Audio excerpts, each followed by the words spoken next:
What if your words were the most overlooked part of your brand? In this episode, you're going to see me have so many light bulb moments as our special guest helps me to kind of see the similarities between creating a personal brand and also creating personal messaging. Because in this episode, we're diving into the often forgotten cousin of branding, messaging, your words. Not just what you say, but how you say it. Your tone, the phrases that you use, the way that you speak in your copy that makes people think, oh my goodness, she gets me, she gets this, I must work with her, because words can be that powerful. So if your captions are feeling a little beige or your website is feeling like a robot wrote it, because let's face it, so much of it is, or you are constantly questioning on how you can sound professional but also personality packed, then this episode is for you. I invited Lucy from My Right Hand Woman on pretty much just to ask her a ton of questions that I had about personal branding and copy to make sure I could get you the best tips around helping you work out how you can infuse yourself, but also make sure your copy is performing well and connecting with your audience. Because I found out it's not just about writing how you sound. And so if you don't know Lucy, Lucy Bedewi is the brand messaging strategist and copywriter behind My Right Hand Woman. Right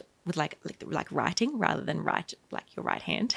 It's such a clever play on words. She's known for her ability to connect the dots quickly and craft unique messaging angles that'll turn normal businesses into unicorn brands. She has scaled her business to multi-six figures by the age of 22, working with top coaches, irreverent brands, and highly differentiated businesses, plus personality-packed e-commerce companies to scale their results and their sales quickly. Her story and work have been featured in NASDAQ, Thrive, Global, and Create and Cultivate. She is also the host of her own podcast, Unicorn Messaging, where she inspires women to get clear on their articulation behind their businesses and move into their bigness and create messaging that is easy to buy from. I know you're going to get so many little nuggets from today's episode, so let's dive in.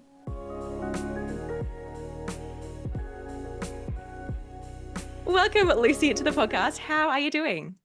I'm doing so well. Thanks for having me. I'm so thrilled to chat. We've been on each other's Instagram worlds for a while now, so it's kind of nice. I was like, why haven't I thought of having you on the podcast sooner?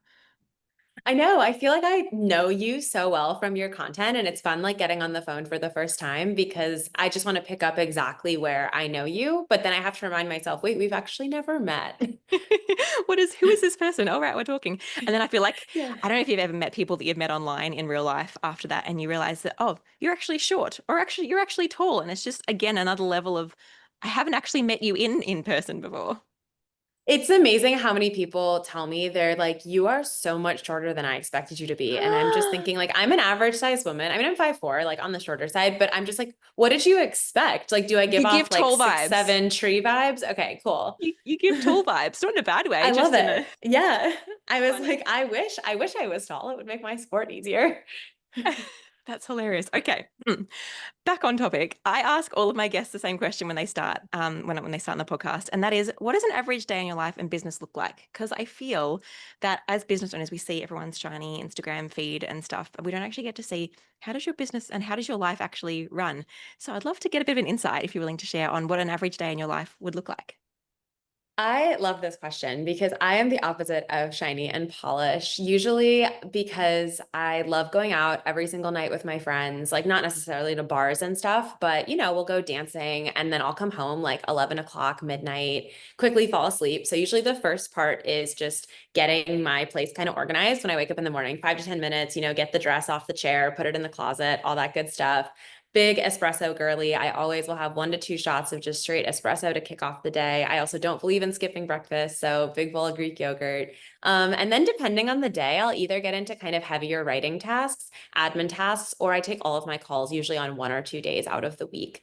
I don't like working alone. My best friend also works remotely, so it's like an episode of Friends. We'll either go work at a cafe together, she'll come over, I'll go over to hers, sometimes with like other girls around the Austin area. And it's so rare that I have like a work from my alone apartment day. We'll usually often work together. And then I'll clock off around like 3 or 4 p.m. I'd much rather work 5 days out of the week for like 5 hours a day than just like 3 days a week for like 10 hours. So I'll clock off. I play beach volleyball competitively, so I'll go play that for usually like sometimes 3 hours daily if the weather's really pretty. And then, like I said, I love to go out, whether that's getting dinner with people, taking like a long walk around the lake, having a game night at my place. I'm super social. And I think that's the best part is like, there's no such thing as like, oh, I need to be up for my corporate job at 6 a.m. tomorrow. So I can stay out late. I can wake up at like 9 a.m. and it's not a big deal. Wow, cool. Thank you for taking me like that is Yeah. so different than my life and I love it. That's I so love hearing cool. everyone's different lives because yeah, nothing, there's no right way to run a business. No, absolutely not. And it's so cool to kind of hear. I feel like when you do hear the way that someone else runs a business, it gives you a bit of permission of like, oh, I could do that differently. Like there is literally nothing that's making me run my business in a particular way other than myself. And so how can I make it look? And so I love that. Yeah. I love your little point around that you'd rather work, yeah, shorter days, but more days so that you can kind of do like 3 hours of beach volleyball. That would make your sport easier if you were taller. I can see It what you're would, saying now. yeah. I wish I was taller. But yeah, I don't even mind like a Sunday session. Like I know some people are like, I could never fathom touching work on the weekend. And I'm just like, no one's doing anything from like 11 to 3 on a Sunday. Like if it makes my next week easier, like heck yeah, I'm gonna do it. I We had a public holiday here yesterday, and my husband usually works as well, and I said, "Can you take the kids?" And I'm just going to have a full day of work, and it was incredible. I loved it. I was like, I get to actually work from 9 to 5, and I got so much done. And no, because it was a public holiday, I didn't have to feel pressure about doing anything else, and it was wonderful. So yeah, I can hear you on that. Okay, so how did you actually get to running your business? Like, I've heard a little bit of your story, and so I know part of what you're gonna say here. But I guess what made you actually start running My Right Hand Woman? Yeah, I mean, I think I was born as an entrepreneur. I know that sounds so cheesy, but But I it's true. always wanted to run. Yeah, I always wanted to run my own business. I was like that kid that was selling lemonade on the side of the street and like door-to-door chocolate bars at one point in my life for like childhood cancer, like in good cause. And I just loved the act of like getting out there and like making results happen for myself. So I wrote in my journal in college, like by 25, I'm going to run my own business. And I did the whole thing where I like got a job and and then the fun part of my story is I actually got fired from that job after 90 days. So in that moment I was just thinking, "Oh, okay, well, wait, why are we waiting till 25? Like that's such an arbitrary number." I'm like, "Why don't I just do it now?" So I took on like 5 free clients for like writing their about page. And those 5 clients, I was like, "Can you just give me a testimonial?" And I was really nervous. And then they basically responded back. They're just saying, "This is your gift. Like you are meant to do this. This is the best writing we've ever received." Meanwhile, I'm like 21, like I've never done this before. I'm like, really cool. Okay. I guess there's something here. So then from there, I started really messy. I just started like, I had a portfolio on a Google Doc and I just linked it in Facebook groups every time someone said they're looking for a copywriter. Got my first clients that way, put up a really ugly DIY Squarespace site, really ugly brand. I mean, we're talking about branding. Like my friends told me after I got professional branding, they're like, "Yeah, your logo looked kind of phallic for like a long time." And I'm like, "Oh, thanks guys. Like thanks for telling me that in the moment." So the thing is I really started so messy and then just got much more professional as things went on. Yeah, amazing. That's so cool. And I love that you just got in there and did the free stuff. You got in there and you put yourself out there rather than just expecting people to find you magically, which I think so often we kind of accidentally do. We're like, oh, I've got this great, amazing website. Surely people will just magically find it. And that's not always the case. And I think it's actually like, No. if no one's finding your website, there's no point in having a good website. So you might as well just get out there and spend your time getting scrappy rather than stressing about having everything perfect. So I love that that's how you started. So you've obviously got a talent. If people were saying, this is so great, I love this copy. Why, what do you think that you grasp around copy that maybe business owners or other copywriters might not be getting? I think I bring a lot of different elements of being a writer to my work. I love storytelling. I like to think I kind of have a good sense of humor. I have like kind of a grounded like sass that people say really comes through in my writing. So I think my love of storytelling, my love of making people feel something through writing and creating those sensory details with my marketing background, just as this like perfect storm of sales copy that you actually want to read. I write really short, snappy, quick sentences. I'm really good at getting to the meat of things because I have so much ADHD. So I think it's just like all of these things together make it that sales writing just works with my Mhm. personality. And that's why I'm always so hesitant to say like I could teach you how to write copy because I do believe that there is an element of just hire the person who can do it. It's a skill I've been kind of honing for 20 years of my life.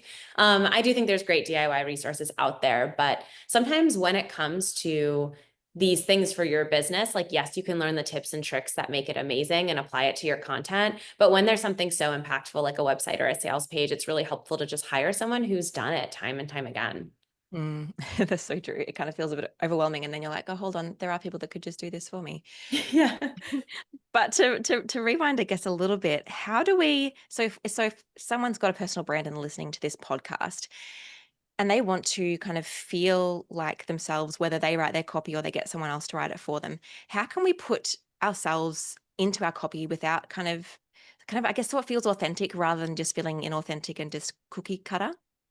Mhm. Yeah, I think the first thing is just asking yourself, like, would I actually say this? So many times we'll write a Mm. LinkedIn post and we'll think, like, oh, this is fire, like 5 reasons why your stuff's not performing. Like, imagine if you were at a like coffee shop with your friend and she was saying, oh man, my content's not performing. You'd be like, wait, hold it. 5 reasons why your content's not performing. Reason number one. It sounds so stiff and so stuffy. Like, you would never say that. You would say, I think the reason why your content might not be performing is because, you are not posting at the right time. So then if you want to create a post for your personal brand or step into your personal brand, you could say like, one of the reasons why your content is not performing is because maybe you're not posting at the right time. As you can see, that has a little bit more nuance to it. There's a little more fluidity. It sounds more conversational, more human, and you can obviously take out the filler words. Copy does not have any filler words in it, but at least it's how you actually are speaking. And you're not using this like weird templated response to connect with people. Interesting. Okay. And so that feels like a mistake you feel like people are making. Are there some other mistakes that business owners might be making when they try to infuse their personality into their copy? Yeah, I think oftentimes people think like if I just show up as me, like everything will work. I do think it's Mm. a two-pronged thing. And when I teach on brand voice, I teach this specifically. Your brand voice is really a Venn diagram. One side is how you speak, but the other side is how your ideal client wants to be spoken to. So your brand voice is actually the intersection Mm. of those two things. So it's one thing like, yes, bring your personality, like go for it, but don't lose sight of the person who's actually going to be digesting this. That's really interesting. I have a similar Venn diagram when I teach design, and it's got, yeah, having like stuff that you love. Mine's three parts. One section is stuff that your audience loves. Another section is stuff that you love. Another section is what you want your business to represent. And I had never thought of it for copy before, of this idea. Yeah, that Yeah. I've got the way that I want to talk, but if I talk really weird that none of my audience is going to connect with, then maybe I shouldn't always be doing exactly that. Do you have any examples of like what it might look like if you have your own way, but then that might not connect with your audience, and how to kind of intersect those? Totally. Like, let's say you're someone who's doing like grief coaching, like you're in like a heavier space, but you are someone who's like really irreverent, a little bit provocative, and kind of loud. So it's like these are all really great qualities, especially if you were like a business coach or like a speaker coach or something like that. But you have to realize you're meeting people when they're in like the depths of their grief. If you're meeting people when they're a little bit further along and you kind of want to have like some dry humor around death, that's fine. But you have to know like where your ideal client is meeting you when they're buying your service, because you might have to tone down certain aspects of the provocative if it's like a very fresh wound, because you don't want to turn off your ideal client, but you also don't want to turn off yourself. So that's why it's like an intersection and it's all about finding that balance. Yeah, that's a really great example. Oh yeah, yeah, that's really interesting. How do we, do you have any like tips for finding out what our audience might be looking for in terms of the way that we speak? You How can do we ask find that? them. I mean, Yeah. if you go up to your clients and you have them fill out a questionnaire of like, what inspired you to hire me specifically, they'll be like, oh my God, I loved the way you just explained things in such a digestible way. I knew you'd be the person who could teach me this. Then you can think to yourself, oh, my brand voice needs to stay simple and concise because people really know me for that. And also, you can stalk your clients, look at their Instagrams, look at the way they're expressing themselves, look at how they're going through their days. Are they more into like baking bread and like living a slow life? Or are they women who live in New York City who like literally don't have time to breathe? Because that will affect the way you're going to speak to them. Yeah, cool. That's really interesting. I love that difference been in it. I'm so used to doing this kind of research from the design perspective, but less so from Yeah, the it's copy so perspective. similar. Yeah, I had it's so wild. Although I do know when I have worked with a copywriter before, she's like, "Here's a survey. Can you please share this with your audience?" Like asking those kind of similar questions and what you just shared. And that makes so much sense. Okay. You can And also so, do such a cool hack. I mean, on the yes, topic of like AI, one please. thing you can do is put all of your client surveys or all your client Yeah. questionnaires into ChatGPT and just say, can you pull out the tone similarities that people who are naturally attracted to me, these are my clients, are using? And then ChatGPT will tell you like the adjectives. And then you can say, like, can you show me how I could convey these adjectives in my writing? Genius. Like I've put all my surveys into ChatGPT before, but I haven't asked it that kind of question of actually look at the kind of language that they're using. I'm like, look at what they're trying to say to me, but not the language. Great, great tip. Thank you for that. If you want to rewind the podcast about now, feel free to hit back 30 and listen to that again, so you can shot that little prompt into ChatGPT. Okay, so copy obviously isn't just about like filling up space on our social media or filling up space on our website. It's kind of meant to get, I think I've heard you use kind of phrase of it's there to convert, it's not there to get kind of compliments. And so what is the kind of difference between copy that would convert and copy that would get compliments? Yeah, I think oftentimes if you put something out there that's a little bit general and it doesn't really ruffle any feathers, people would be like, "Oh my gosh, your website's so beautiful," or Mhm. I love this sentence, it's like so poignant," or this felt really good to read." And those things aren't bad. I mean, even a site that gets clients, I would hope that people enjoy reading your site, but a site that actually converts has directionality. It points people where you want them to go. It really leads the way. It's activating, it fires people up. And then what the difference between a site that gets compliments and conversions is like, are people leaving the site, whether they're booking a call with you, purchasing something, going onto your email list. So anytime they take another action from just your website, that's a really good sign that your website's working.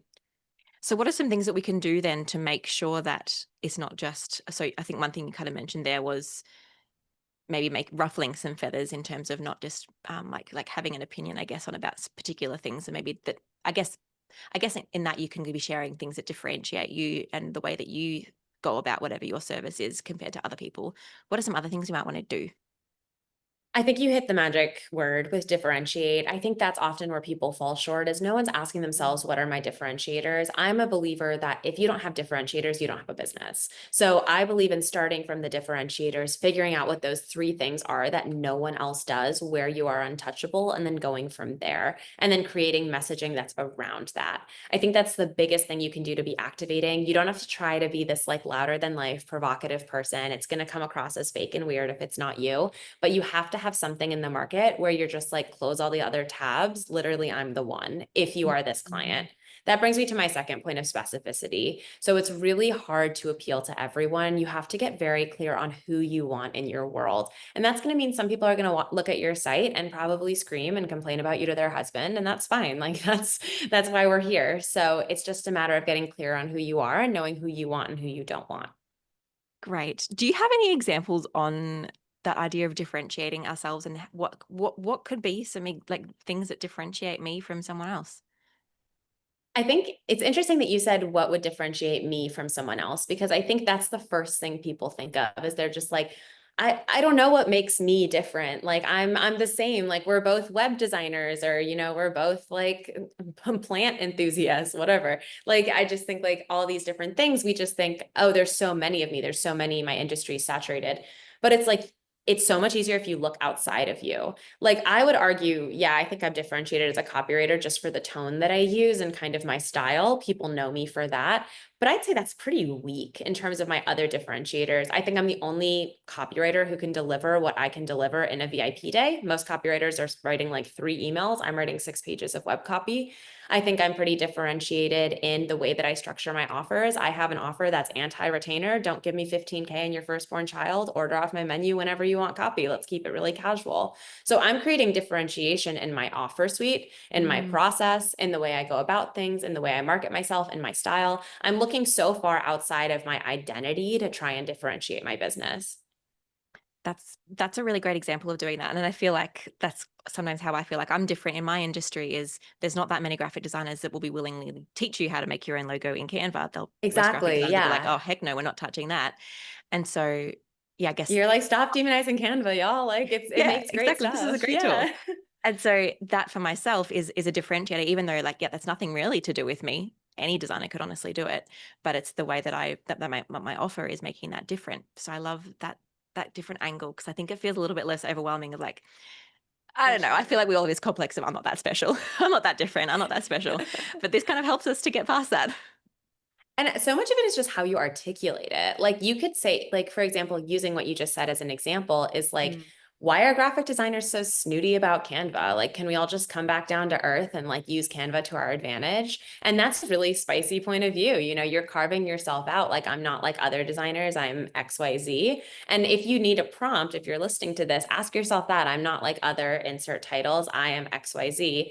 And again, Mm. if you are an avid ChatGPT user, you can always ask ChatGPT. You can give them some of your most recent or most impactful Instagram posts and say, what do I do differently than anyone else in my industry? Can you pull those out for me?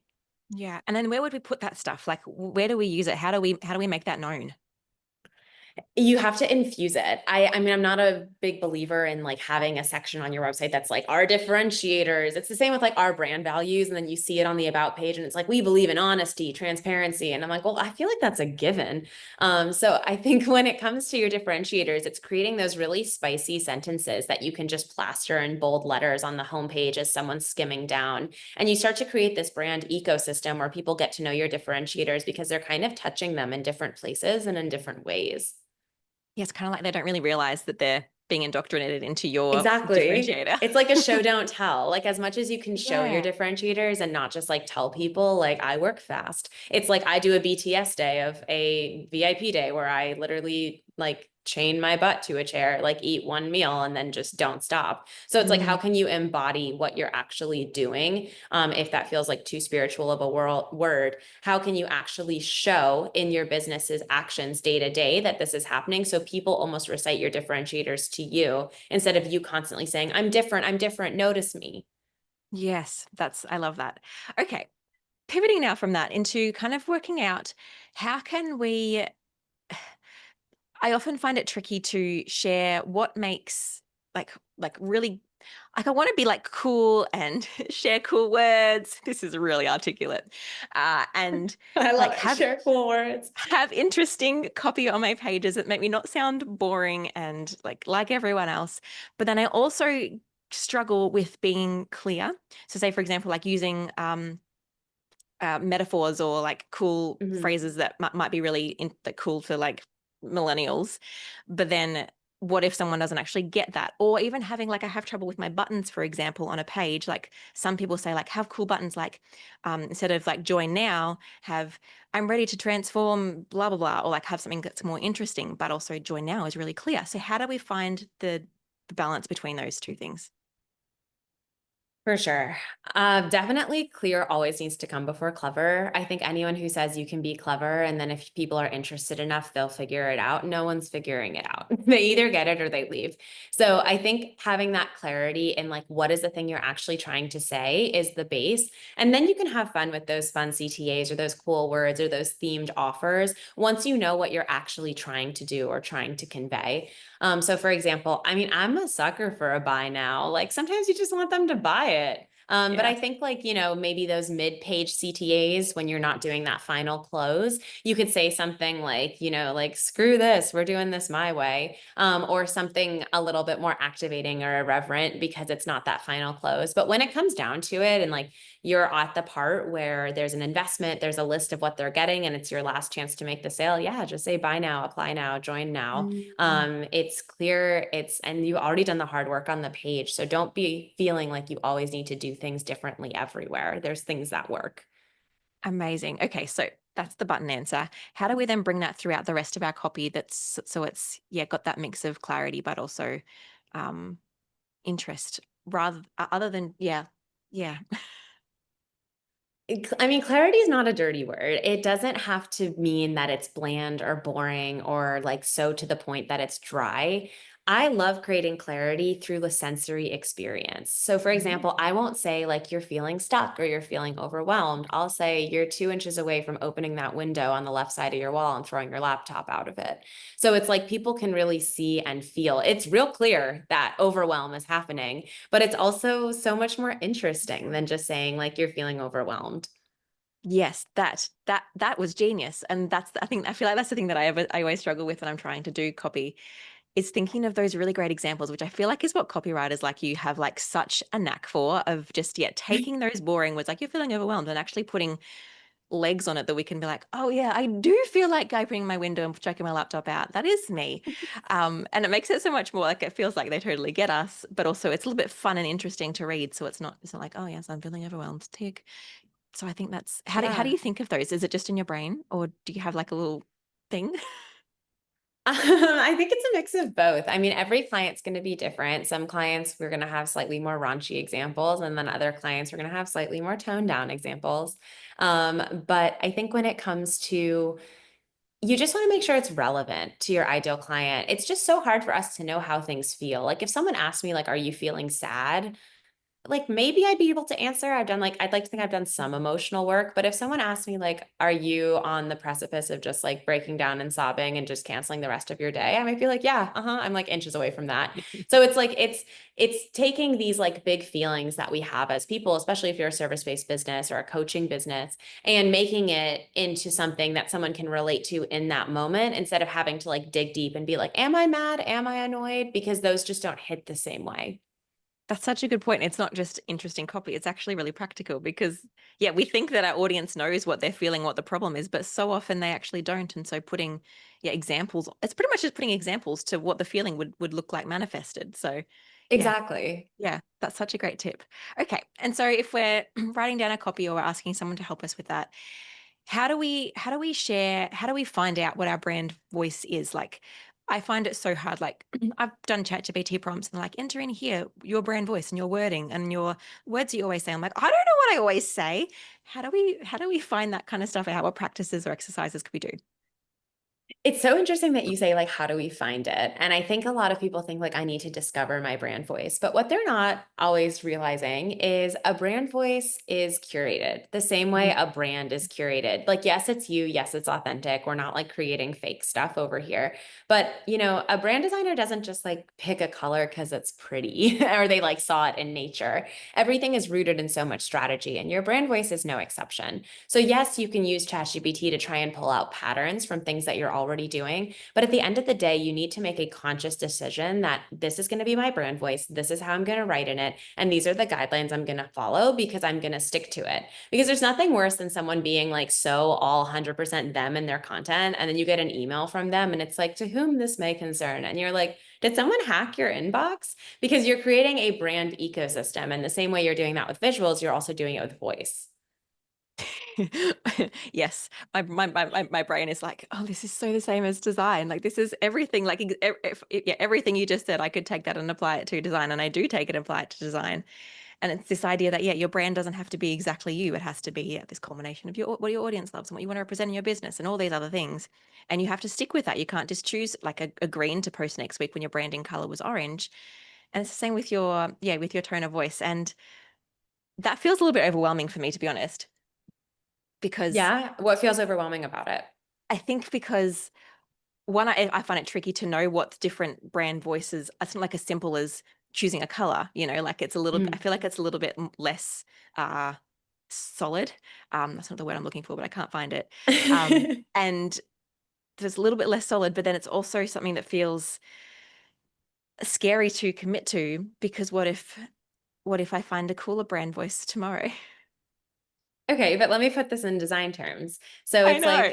I can see it like when it already. comes to, yeah, so when it comes to picking colors, like let's say I was designing a brand and I was like, I'm gonna have a brand that has the colors of a sunset. And your client comes up to you, they're like, I want to have a sunset brand. And you'd probably be thinking to yourself, like, oh, that's so boring. Like there's so many sunset brands.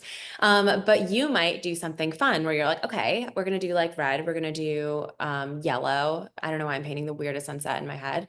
But then we're gonna do like this really lush green to just add a little bit of interest. So I kind of see brand voices in a similar way. Like the first two adjectives for your brand voice might come really naturally. You might think like, I'm empathetic, I'm kind of funny, but it's like then you think of this third one and you're like, oh, I don't know. I guess I'm also kind.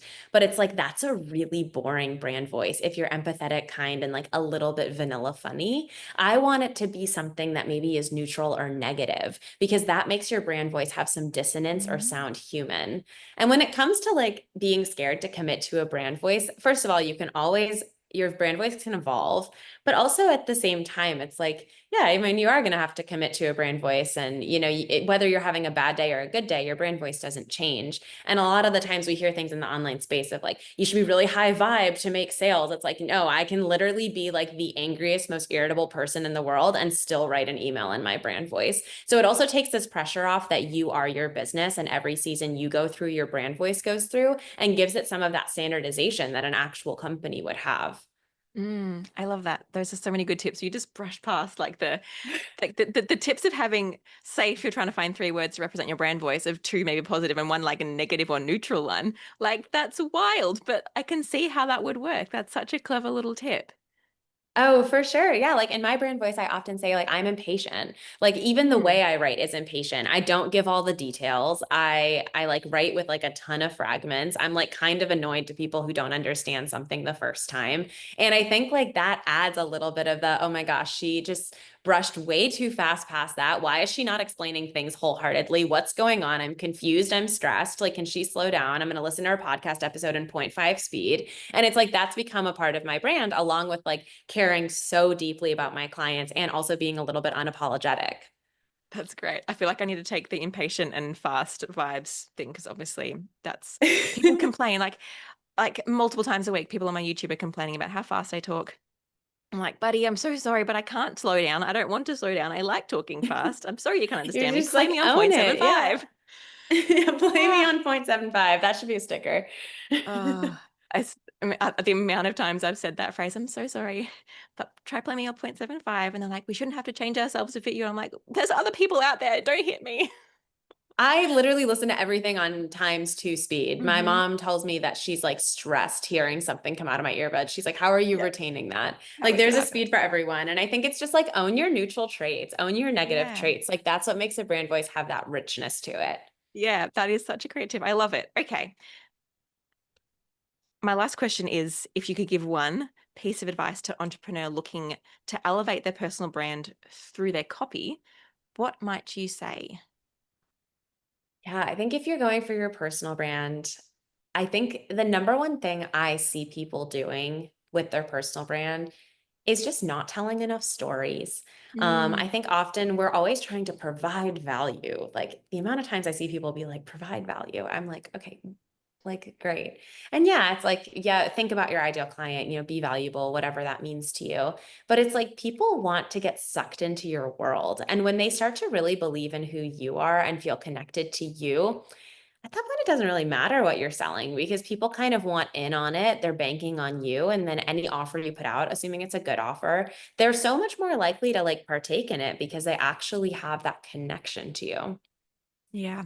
And people say so often, like, don't be relatable. Relatable doesn't sell anything. But I also believe it kind of does. And sometimes it doesn't. But also, there have been people that have put out an offer, and I'm like, I'm looking for ways to fund myself to do their offer, even though I'm like, I think I need that.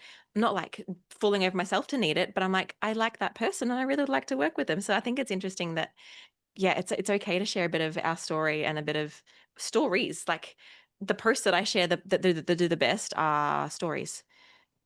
For They're not even sure. well And I written. think you brought up like relatable is such an interesting word because I don't believe that you should purposely try to be relatable. But Yeah. I think just by you being you, the right people will relate to you. I mean, I won't relate to the person who just bought a Ferrari yesterday, but someone will. So it's like, don't feel like you have to dim yourself or make yourself different to like fit into a room because there's always going to be someone who relates to who you are. Yeah. Yeah. It's like when you go to, like, say, I went to quite a small school, and there was a few kids that just didn't fit in with our small school because there wasn't enough kids to find their person. But then we went to For a sure. school with like thousands of kids and they all found their person. And I feel like it's like we don't have to always yet change ourselves to find the right people. We just need to, the right people will find us. We just got to let them find us. Yeah, absolutely. Just get in different rooms and like see what sticks. Yeah, exactly. Okay. Thank you so much for sharing that. Of There's some really course. beautiful nuggets inside there. If someone is looking for a copywriter or looking for some more ideas and content around this kind of stuff, how can we connect with you? Yeah, so the best way to find me is on Instagram. I spend so much time there. So you can just find me at my right hand woman, right spelled like writing. So that's WRITE. Send me a DM if you listen to this episode. Tell me how you liked it. Tell me if any nugget like really stuck with you. If you are at the point where you're like, please just write my stuff, I would love to do that. And you can head over to my website, myrighthandwoman.com /contact. And on my contact page, I have a project request form. So you can just let me know a little bit about what you're looking for, and then we can take it from there. I also created a fun little discount code for this podcast episode called Serious. So you can use the word serious, all caps, and you can get a copy roast from me. So what that means is I can go through your entire website or your entire sales page and basically roast it. And the way I roast it is not like how normal people roast it. I'm not going to be like, oh, you could use a better header here. I'm going to actually verbally rewrite the page for you with those sensory fun pain points that you heard me talk about on this episode. So you can get hyper specific. You get those high level insights and those specific edits that you can literally listen to the video, have the page up on Squarespace, wherever you have it, and make those tweaks in real time. So that code is serious, and it takes $53 off. It goes from $450 to $397. So if you want that extra special discount, that's there for you. Thank you so much. That sounds terrifying, but also so wildly helpful. Everyone's like, I'm so scared. And I'm like, it's okay. Like, I'm gonna burn. I like turned it into a tagline of like, we're gonna burn more than egos. Because yeah, we're gonna burn egos, but we're also gonna make your copy amazing. Yeah, let's not let your ego get in the way of getting a really great Yeah, copy. So amazing. exactly.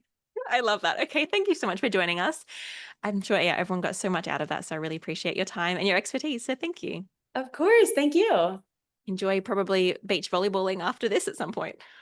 Yeah, no, I'm taking a little bit of a rest day, but then we are back at it tomorrow. I love that. All right. See you soon. Bye. So thank you for joining me and Lucy today. I hope you found it so wildly helpful. I think our copy is an often overlooked tool, and especially in this age of AI, working out how we can utilize AI, but also still use professionals that actually have clear strategy and practice under their belts, I think is so useful. So if you are a scaling business owner, make sure you hit Lucy up. She's got some incredible things to offer, and have copy, transform copy, and make it part of your personal brand, and make it part of your brand so that you can have not just strong visuals like I teach here 24/7, but also strong messaging to make sure your branding is powerful, not just when it's viewed, but also when it's read. All right, I'll see you next week for another episode. Bye.